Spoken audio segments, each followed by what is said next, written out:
Karon sa kuan sa thermometer settings nato ni siya sa yan ay pislit kanina ko kani. So diretso na ko sa diode ni siya na diode, tapos testira na ko ang diode sa kuan ni siya ngani dapita ako ni iungot lang ha, ako iporma na porma ko na ngani dapita og nganhi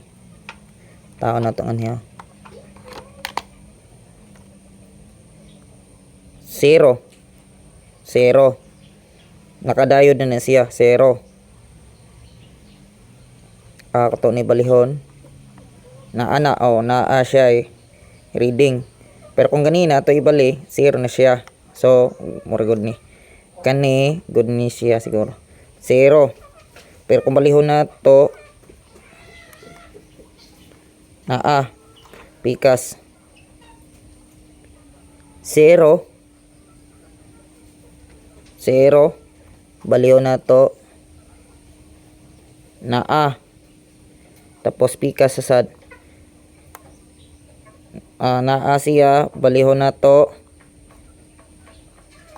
0. Ang sa pikas murag okay ni siya nganhi pikas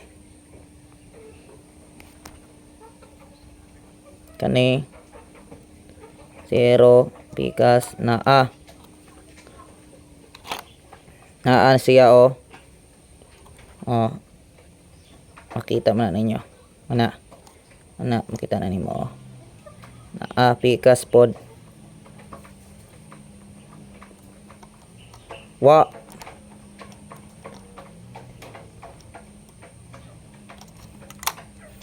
murag guba ni ang kuan kani may guba